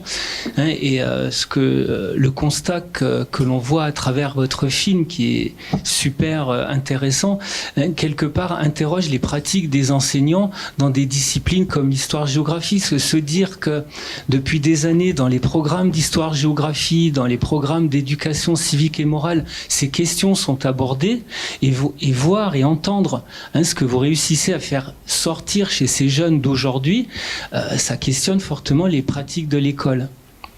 Donc, est-ce que l'école, c'est un peu polémique, est-ce que l'école est le meilleur acteur pour lutter contre? Point d'interrogation. L'autre élément, je pense que on voit à travers les actions que vous menez que ce sont peut-être d'autres formes de pratiques pédagogiques qui, en complémentarité avec les pratiques des enseignants, peuvent aider à lutter contre ces fléaux. Parce que je pense que le terme de fléau est pertinent. Et donc moi je vous remercie pour cette présentation. Je vois bien les pistes de réflexion, à la fois puisque je suis en charge d'une institution qui forme les enseignants, elle soulève, et puis aussi la richesse de ces partenariats que le ministre et d'autres appellent de leur vœu, entre le monde de l'école et le monde associatif. J'avais simplement une toute petite question. Dans les interventions, on voit des lycées, on voit des collèges. Est-ce que vous intervenez pour l'école primaire? Voilà, et merci. Alors, merci beaucoup. Alors d'abord, en ce qui concerne le lieu de l'école et les professeurs, il se trouve qu'on a fait un projet pilote qui finalement s'est pas mis en place, mais pour des questions de moyens d'ailleurs, à la demande du lycée Bianchi, dont on voit la proviseure à la fin, qui a reçu, qui vraiment de manière, on a fait un super travail, et notamment elle a demandé qu'on fasse justement une formation de prof. Donc on a fait le module coexiste avec des profs. Il y avait pas mal de profs d'histoire géo, parce que je pense à ça. Et c'était très intéressant. C'est pas évident, parce que justement, on s'aperçoit que tout le monde a des préjugés. C'est ce qu'on voit aussi dans la formation des bénévoles. Les gens viennent, ils sont adultes, ils pensent que bon, ça va. Eux, en plus, ils sont dans des associations qui luttent contre le racisme. De même que les profs sont en éducation, ils ont à faire face à ça tous les jours. Donc, ils n'ont pas envie, ou c'est pas toujours évident, de s'apercevoir, et c'est le principe même du module, que chacun a ses préjugés. Donc, se voir entre profs dire « Ah bon, ça je sais pas, ah bon, vraiment, les uns les autres », ça a été un moment particulier qu'on a repris après, parce qu'on a fait 4 séances avec les profs, pas 4 fois le module, et d'autres choses, puisqu'après leur demande, ils avaient envie d'en savoir un peu plus. Justement, ça a réveillé un champ de connaissances sur lequel eux, ils avaient envie d'en savoir plus, notamment la question du complotisme. Bon, donc il y a eu des interventions d'experts dans les domaines, mais il y a eu aussi ce moment-là, et moi je pense... ça tombe bien que vous vous occupiez de ça. Moi, je pense que on devrait pouvoir faire un module de 2 heures dans les instituts de formation de profs. Parce que pour que eux, simplement, ça les aide après. Pas pour qu'ils fassent le module, parce que de la place de professeur, il est évident qu'on ne peut pas travailler avec l'affect et les motifs de cette manière-là. Parce que là, du coup, après, on tient plus la classe. Enfin, on peut pas... C'est pourquoi je suis tout à fait d'accord avec vous. C'est important qu'il y ait une forme de collaboration et que les professeurs puissent se servir de ce qui s'est passé. C'est pour ça qu'on veut qu'ils soient dans la classe. Parce qu'après, ils vont pouvoir reprendre ce qui s'est passé. Il y a une forme de connivence autour de certains mots qui ont été déconstruits et des concepts entre les élèves dont eux, ensuite, ils vont pouvoir profiter et développer. Et justement, quand il est à l'endroit où ils entendent qu'il y a un désir de connaissance des élèves, reprendre ces sujets avec eux. Et ça, c'est très important. Donc, on a vu à la fois ces 2 choses, c'est-à-dire que c'était important que le prof soit là, mais que ce ne sont pas des professeurs qui peuvent le faire, et aussi c'est pourquoi c'est bien que ce soit des jeunes, alors jeunes, le mot large, ça va jusqu'à 30, 35 ans, mais enfin justement qu'il n'y ait pas en tout cas un statut d'autorité professorale, et aussi parce que ça déplacerait trop, justement, le professeur. Ça n'est pas dans les écoles primaires, parce que le module est quand même conçu avec... Ça demande une capacité d'abstraction. On commence dans les classes de 4e, et c'est pas toujours si simple dans les classes de 4e, mais en tout cas, on en a fait beaucoup, et finalement, ça marche bien. Les classes de 3e, de seconde, et on a aussi des demandes dans les classes de première. On ne fait pas dans les classes de terminale, on pourrait le faire, mais parce que comme c'est l'année du bac, les gens ont beaucoup moins de temps, donc c'est normal. Mais on s'est aperçu qu'il fallait quand même... que c'est le moment de l'adolescence où il y a des questionnements, mais surtout aussi, il faut une capacité de recul, aussi par rapport à soi-même, pouvoir faire un pas de côté, se regarder en train de dire quelque chose, et ensuite l'entendre et le conceptualiser. Voilà. C'est pour ça que c'est pas fait dans les classes de primaire. Je pense qu'il y a d'autres choses, et puis les enfants sont plus... Là aussi, ils sont des éponges de ce qui se passe chez eux, mais ils ont quand même une capacité critique, en tout cas c'est beaucoup plus travaillé dans le programme, donc c'est pour ça que ça correspond mieux. Voilà. Peut-être pour compléter, je crois que c'est des sujets où typiquement on a intérêt à faire intervenir des tiers, et où les associations et les lieux de mémoire d'ailleurs peuvent apporter quelque chose en plus. Et c'est pour ça que nous à la DILCRA on finance en particulier ce type d'intervention. Alors parfois c'est des choses très différentes, par exemple sur la mémoire de l'esclavage, on soutient le concours La Flamme de l'égalité par exemple, parce que là aussi ça aide parfois à faire venir des artistes, à faire connaître des pièces de théâtre, etc. Et il y a toujours des débats qui s'en suivent. Mais le mémorial de la Shoah fait par exemple ça avec un programme qui s'appelle La Shoah hors les murs, qui marche très très bien. Et là encore, ça permet de pas être uniquement dans le scolaire ou dans la transmission directe, mais de passer parfois par des côtés où les intervenants apportent quelque chose en plus de l'enseignement. Donc voilà, je fais un peu la pub pour ma boutique, mais c'est vrai que sur l'appel à projet qui est lancé par la DILCRA et qui est doté de 2 millions d'euros, il y a beaucoup de choses qui sont financées justement pour ça, c'est-à-dire pour intervenir dans des écoles, non pas à la place d'eux, mais en plus ou plutôt à côté. Du coup, on peut avoir un budget pour faire ça coexiste dans les formations. Sur les formations des enseignants, il se trouve qu'on en parlait, monsieur, ensemble tout à l'heure. Nous, on a effectivement quelques partenariats avec des SP, notamment à Laon, Clermont-Ferrand, etc. Où là, nous, pour le coup, comme c'est des futurs enseignants, on est plutôt sur des concepts, je dirais, durs. Hein. C'est quoi le racisme, c'est quoi l'antisémitisme, c'est quoi une discrimination. En droit, c'est pas exactement la même chose, tout ça. Comment on les combat. Mais oui, on pourrait tout à fait monter des choses. Moi, je suis ouvert à toutes les bonnes et les mauvaises idées. Merci beaucoup. Y a-t-il une autre question, une autre intervention, une remarque? Oui, on vous écoute. Je tiens d'abord à vous féliciter parce que c'est un documentaire, désolé pour le terme, qui nous prend au trip. Vraiment pour le dire comme ça. Et c'est quelque chose qui me touche et en tant qu'étudiante et en tant qu'animatrice, parce que je suis au contact, durant les centres de loisirs, je suis au contact d'enfants. Et c'est vrai que c'est des choses, des préjugés qu'on peut entendre et qu'on n'est pas spécialement formé pour intervenir. Et ma première question, est-ce que vous avez déjà pensé à intervenir dans les accueils collectifs de mineurs? Parce que c'est un lieu où des enfants de tout horizon se rencontrent et ça pourrait être un lieu pour échanger par rapport à ces questions. Et puis, j'aurais aussi une deuxième question par rapport à la méthode. Est-ce que c'est vrai qu'elle est très subtile, elle est très intéressante, mais le fait de pousser les enfants à parler des préjugés, à essayer de creuser, est-ce que par moment les bénévoles ont pu bloquer sur... est-ce que les enfants ont bloqué sur des passages où des questionnements se sont effacés par rapport aux questions? Est-ce que le fait d'être en face... face aux préjugés, est-ce que ça les a mis en difficulté pour participer à la séance et pour essayer de déconstruire avec les bénévoles ces stéréotypes? Alors, merci. Et alors, c'est vrai qu'on pourrait imaginer qu'il y a des jeunes qui, en entendant ce que les autres enfants disent, par exemple, c'est pas ça que vous faites allusion, se sentent, eux, bloqués. Alors, en général, il est arrivé que des élèves viennent à la fin d'une intervention dire en fait moi je veux pas le dire mais je suis juive, ou je veux pas le dire mais j'en peux plus d'entendre ça et ça.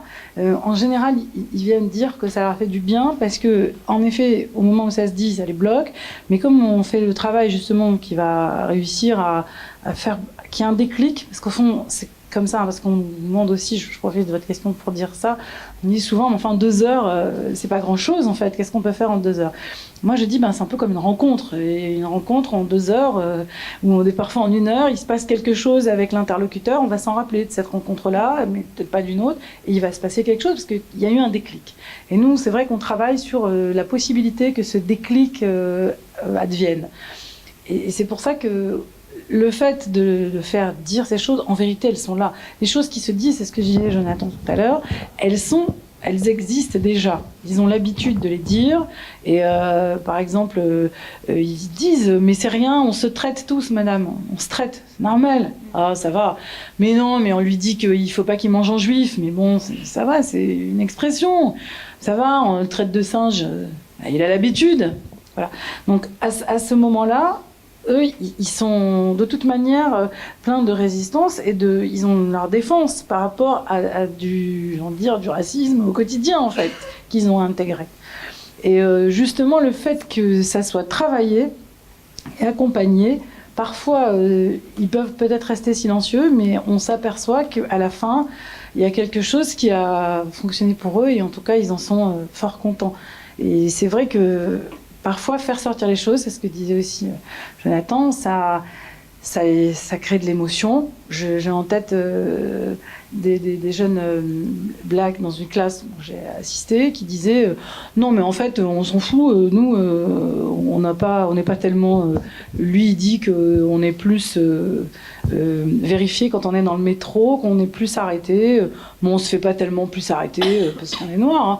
Alors, tu dis, ah bon, mais pourquoi tu t'es déjà fait arrêter? Oui, bon, ça arrive 1 ou 2 fois par semaine, mais pas plus, quoi. Alors, bon, les autres qui regardent, qui disent, mais comment ça? Donc, on comprend pourquoi, en fait, c'est intégré.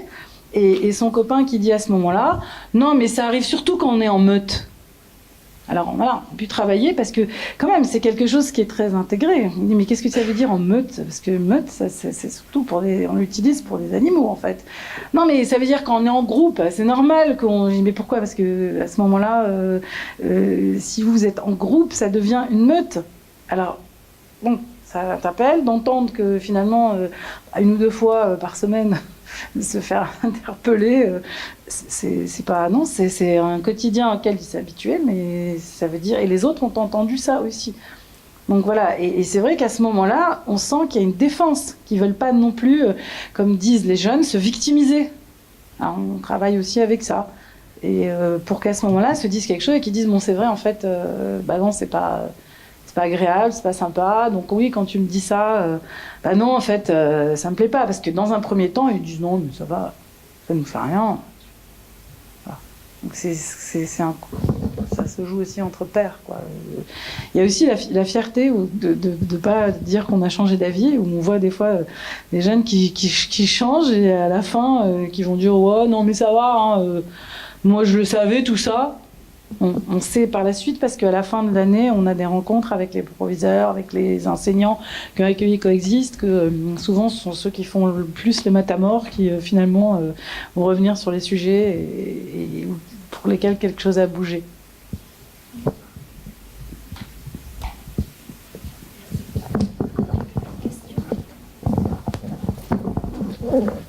Oui, bonjour, Claude Zekoun de la LICRA. Pour ceux qui ne connaissent pas la LICRA, c'est la Ligue internationale contre le racisme et l'antisémitisme, donc directement concernée par le travail de Coexiste. C'est une méthode intéressante qu'on aimerait pouvoir pratiquer. On intervient beaucoup dans les établissements scolaires. À Reims, par exemple, on rencontre plus de 3000 élèves tous les ans, en primaire, en collège et en lycée. C'est beaucoup plus difficile dans l'enseignement supérieur, mais on ne désespère pas.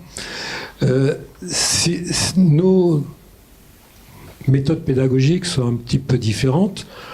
Pour ce qui est des préjugés, par exemple, on travaille avec un film dont le réalisateur est à mes côtés, Pierre Coulon.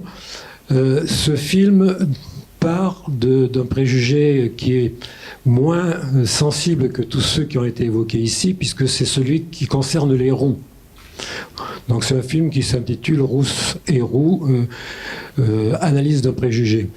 Et à partir de la déconstruction de ce préjugé-là, qui est très facile à déconstruire parce que les élèves ne se sentent pas directement concernés, on généralise après sur les autres préjugés. Néanmoins, la méthode que l'on a vue ici nous paraît très intéressante. Et j'ai deux questions à poser. L'une à la responsable de Coexiste et l'autre à Jonathan comme ancien responsable de l'UEJF. En ce qui concerne Coexiste, quelles seraient les possibilités pour des militants de la LICRA de pouvoir avoir une formation par Coexiste sur cette technique pédagogique-là, parce qu'elle me paraît intéressante, mais en même temps très difficile à manier et très dangereuse. Il y a de gros risques si on n'est pas au point en face des élèves. Et puis en ce qui concerne l'UEJF, le gros problème qu'on rencontre, nous, à la LICRA, c'est le manque de bras, le manque d'intervenants. Et on a du mal à recruter des bénévoles. À partir du moment où l'UEJF s'est impliqué dans Coexiste, peut-être que les étudiants qui sont à l'UEJF seraient prêts à intervenir et à nous rejoindre, non pas en adhérant à la LICRA, c'est pas le problème, mais en étant des intervenants à nos côtés dans les écoles.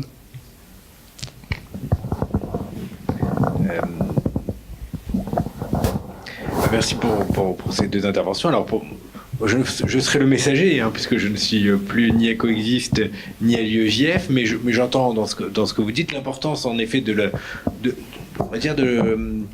mettre en musique les différentes initiatives associatives. Et quelque part, Coexiste est même né de cela, puisque c'est un collectif d'associations. Il y a à la fois donc, le premier syndicat étudiant, la FAGE, SOS Racisme et l'UEJF.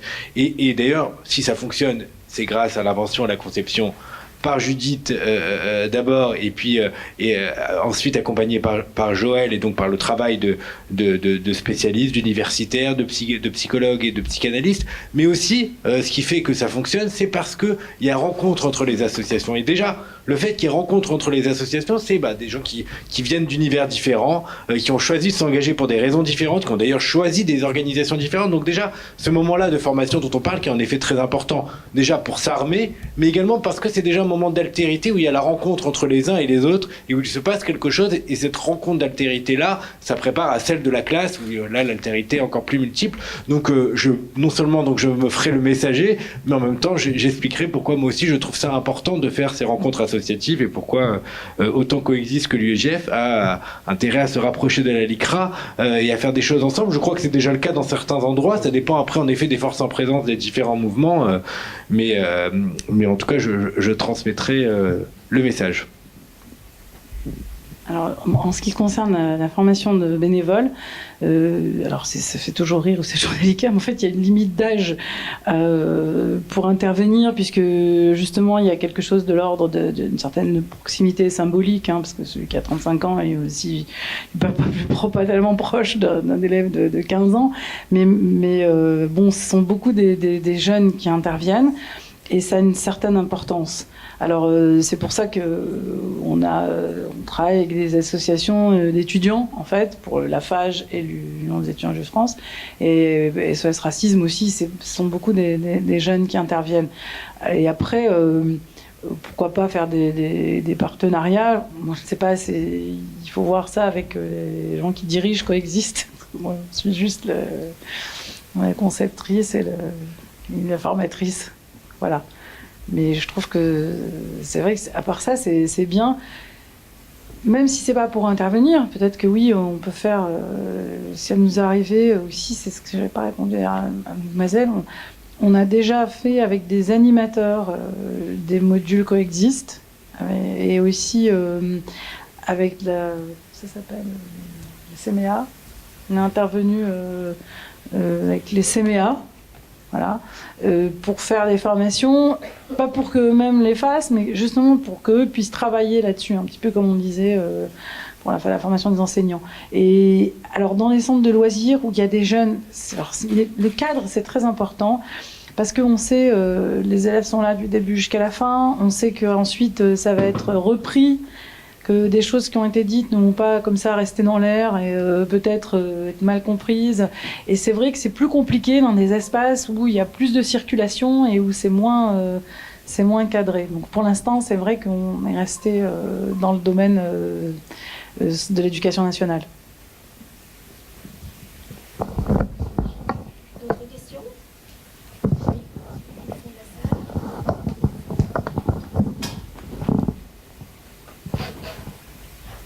Non, c'est juste pour passer le micro. Si quelqu'un le veut. Ah. Bonjour. Je voulais savoir par rapport à la méthode, si les élèves sont au courant que ce qu'ils vont marquer sur la feuille va être montré en classe, et si du coup leurs réponses ont déjà mené à des conflits entre les élèves. Oui. Bon, déjà, il leur est dit, il faut qu'ils marquent ce qui leur vient en tête, ce qui leur passe par la tête. Donc c'est vraiment l'image, la première image, il faut qu'ils marquent tout de suite ce qui leur passe en tête sans avoir à réfléchir. Et on leur dit que c'est anonyme et qu'après ça va être discuté en classe, mais donc par petits groupes. Mais pour donner un exemple, donc ils le savent, ils le marquent quand même. Je vais donner un exemple concret, parce que je dis de parler, il y avait la question de est-ce que des fois ils osent. Ça les remue pas trop, oui. Ils sont bloqués ou ils se sentent pas bien. Je me souviens qu'il y avait quelqu'un qui, à côté du mot juif, avait marqué. C'était dans la classe qu'on voit à la fin, celle où je suis intervenu avec les cheveux longs. Donc un des élèves marque à côté du mot juif moi. Ensuite, dans le petit groupe, donc ils se mettent par petits groupes, et dans le petit groupe, ils disent ah quoi, toi t'es juif, t'as un grand-père juif, on savait pas. Et donc après, il y a un porte-parole de chaque petit groupe qui va parler devant toute la classe à la fin, en présentant le dessin. Et donc là, la porte-parole de ce groupe-là dit donc toute la liste des mots et tous les mots associés à côté. Et à côté du mot juif, elle marque moi. Et alors que c'était pas elle, après elle dit ah bah oui, un des grands-parents d'un des gens du groupe est juif. Je me dis, ah bon, oui, mais on vous dira pas, on a décidé entre nous de dire, c'est un peu comme si on était tous un peu, c'est un de nos grands-parents à nous tous. Donc c'était une manière d'associer et donc d'en faire quelque chose. Donc ça, c'est un moment plutôt un peu touchant, un peu sympathique et qui travaille. Après, il y a d'autres moments, c'est vrai que ça peut créer des conflits forts. Mais bon, ça fait partie de l'exercice. Alors, ce qui est important, c'est qu'on leur dit que ça ne sera pas ramassé. Ce sont les bénévoles qui ramènent les feuilles avec eux. On ne les laisse pas aux profs. Donc ça, c'est important. On leur dit c'est pas noté, c'est anonyme. Donc voilà, et ça va être juste discuté en sous-groupe. Si chacun dit les mots qu'il veut, parce que du coup, il les relie eux. S'il veut en enlever, finalement, en le disant à l'oral, il peut le faire. Ils ne le font pas souvent. Enfin, ça arrive pratiquement jamais. Et comme on n'est pas en train de les stigmatiser et les coincer dans ce qu'ils ont dit, puisqu'on dit pas, ah bon, toi t'as dit ça, ah bon, mais pourquoi t'as dit ça, mais tu sais que... Alors, du coup, oui, ça les mettrait dans une position de porte-à-faux. Alors, c'est pas du tout ce qu'on fait. Et comme on le travaille et qu'après on va le discuter, souvent, les gens... Enfin, ça rentre dans ce travail et cet accompagnement. On s'est jamais aperçu que ça avait coincé ou stigmatisé un des élèves par la suite. Voilà. C'est vrai que c'est une question.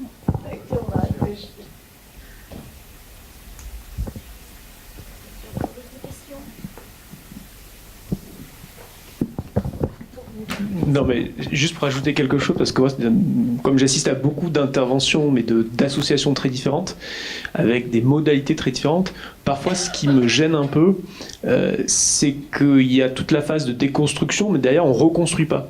Et moi, il m'est arrivé parfois de devoir intervenir en fin de séance en disant, bon, ben là, ok, vous avez rigolé de préjugés sur les juifs et l'argent. Et d'ailleurs, là, je trouve que c'est très très bien fait. Mais derrière, il faut reconstruire quelque chose. Il faut expliquer pourquoi il y a ce préjugé, d'où il vient, qui n'est pas vrai, etc. Ce que nous, on essaye de faire avec, par exemple, des petites vidéos sur le complotisme avec une association qui s'appelle Conspiracy Watch, et avec des petites vidéos de 3-4 minutes. Mais ça me semble extrêmement important parce que parfois, moi, j'ai connu des grands moments de solitude où il y avait une centaine de personnes qui rigolaient d'un sketch, et puis à la fin, il n'y a plus rien, quoi. Et là, il faut vraiment, et là c'est très bien fait, hein, c'est pour ça que je me permets de le souligner, mais ça me paraît assez fondamental dans tout ça, parce que si on laisse après les gamins seuls avec toutes ces idées et pensées, sans direction et réinstauration un peu, ça me paraît très, très dangereux. Je pense que ça dépend beaucoup aussi de l'intention des gens qui interviennent, parce que si on vient pour faire la morale, parce que moi je pense que je pense qu'il faut, évidemment on est là pour transmettre une position éthique, mais si on est là pour faire la morale et pour montrer aux gens combien en fait ils n'ont rien compris et on va nous venir leur amener la bonne parole, ça marche pas. Et en tout cas, c'est ça qui se passe, c'est qu'il y a une forme de jouissance aussi à entendre les élèves dire des énormités. Et je pense à certains reportages qui ont été faits dans ce sens, et je trouve très néfaste. D'abord, ça stigmatise la classe parce que ça se passe que dans une classe, et on voit bien que c'est filmé de telle sorte que ensuite, et les spectateurs, et aussi les gens qui ont été, quand on les voit dans les débats après, ils disent ah oui, non mais c'est terrible ce qu'on entend, oh là là, c'est une catastrophe.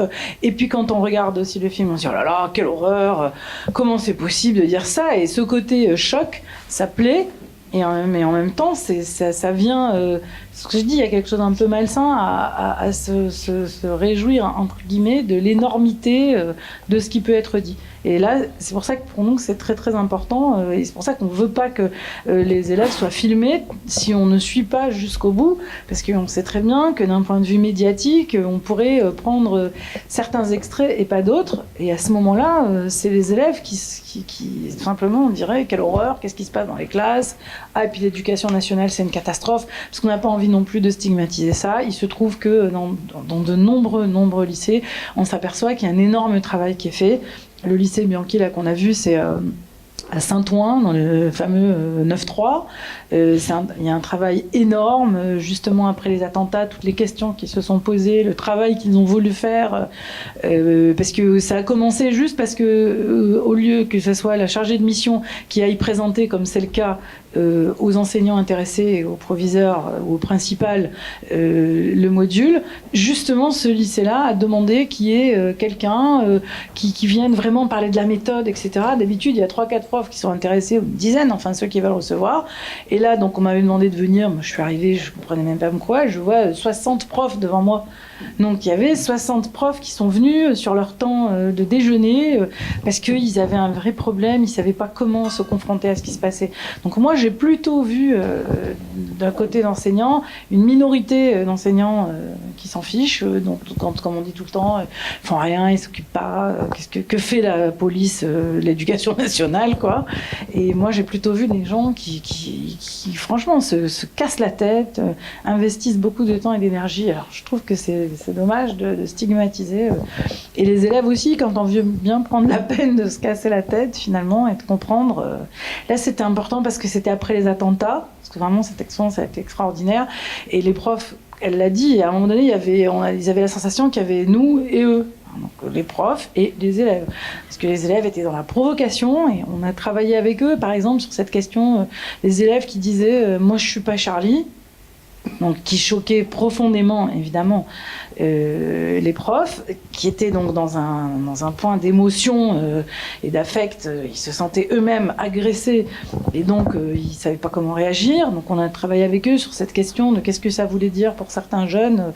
Je ne suis pas Charlie, ça voulait surtout dire, et donc ils l'ont décliné, enfin ils ont travaillé avec là-dessus, je ne suis pas le terroriste en fait. Ils ne disaient pas je ne suis pas Charlie. Disaient, parce que eux, c'était des élèves, ceux qui disaient ça, qui étaient en grande partie de confession musulmane, et qui, à travers dire « je suis pas Charlie », voulaient surtout dire « non, mais moi, je suis pas un terroriste ». Donc, travailler cette question avec eux, essayer d'entendre qu'est-ce que ça veut dire. Et pas s'arrêter et dire « mais c'est horrible ce que tu dis », parce qu'en même temps, c'est horrible d'entendre ça juste après les attentats. Donc comment est-ce qu'on fait pour pouvoir justement au-delà, alors c'est peut-être ça le travail de pédagogie et j'ai trouvé ça formidable. Donc, et à ce moment-là d'ailleurs on a été invité plusieurs fois il y a eu beaucoup de rencontres avec le rectorat, entre les lycées et les profs qui justement ont voulu se poser la question, savoir comment faire. Donc, moi je suis plutôt à saluer le travail de l'enseignement que le contraire. De terminer cette séance et je remercie encore une fois très chaleureusement nos intervenants. J'aimerais souligner l'existence de ressources de très grande qualité qui sont offertes aujourd'hui, notamment aux enseignants. Le site Cadopé, le site du Défenseur des droits, le site de la DILCRA. Vraiment, on a un nombre infini de ressources, encore une fois, de très grande qualité. Et j'ai envie de dire pour terminer que chacun à notre place, il nous reste, y compris à l'université, pour répondre à Claude Secroun tout à l'heure, qui intervenait à ce sujet, il nous reste chacun à notre place à mobiliser les acteurs et à nous mobiliser nous-mêmes. Voilà, je vous remercie beaucoup et je vous invite à boire un verre.